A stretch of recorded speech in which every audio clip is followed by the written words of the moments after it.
Magic Johnson was on a podcast. He's on Byron Scott's podcast, and it's that time of the year where people are making their decisions or giving their opinions on who should be winning awards in the NBA. And the hot topic appears to be, even though I think the race is over, is Joker versus Shai Gilgeous-Alexander. Here's Magic Johnson on Byron Scott's podcast. Best player in basketball right now. And he reads situations and defense as well. His basketball IQ is off the chart. Yeah. And then he beats you because he's off rhythm.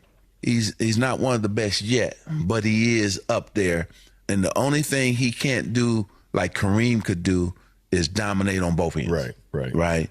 That's what's missing for him. Yeah. Because he's not a big shot blocker. Right. Defensively, he's a little bit of a liability. Yeah. To a certain extent, yeah. He's the best player in the league.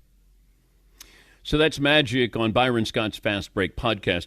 And he puts it into context because he's comparing him to one of the greatest centers, one of the greatest players of all time in Kareem. And no, Jokić is not a shot blocker. But here's a stat that is rarely brought up.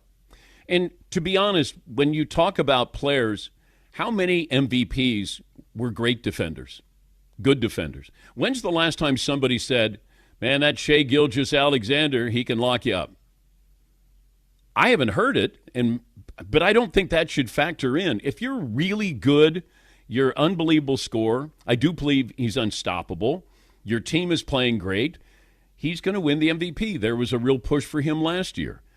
But here's the thing that is not brought up. A defensive rebound, it's called a defensive rebound. And who is third in the NBA? It's Jokić. So he's third in rebounding and third in defensive rebounding. That's a defensive stat that's rarely brought up. Larry Bird and Magic Johnson, they quote unquote, they played the passing lanes. That didn't mean they played defense, because you can't play the passing lanes unless you kind of slough off your player. I don't know if SGA is a great defender. Maybe he is. But it feels like we're picking and choosing. And this came up with Joker with Joel Embiid. Yeah, but Joker doesn't play good defense. Defensive rebounds is still a stat, and it's rarely brought up. Larry Bird didn't play defense.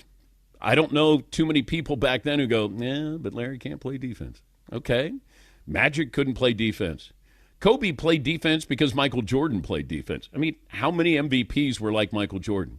They could beat you at both ends of the floor.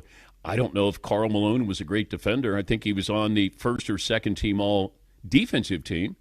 But we do get caught up, and we'll say this about MVPs in baseball. Yeah, but he's not a real good fielder. Okay. So we kind of pick and choose. You can use it against somebody. You can use it for somebody. But and Magic putting it in context there that he's not Kareem. And how many players are Kareem? Jokić is going to be one of the great. He should probably have 4 MVPs and could be on the cusp of a 5th one. I mean, just let that sink in. That doesn't happen. But he is clearly the best player. That doesn't mean he's the most valuable player. And that's why it will go to Shai Gilgeous-Alexander Jr. III.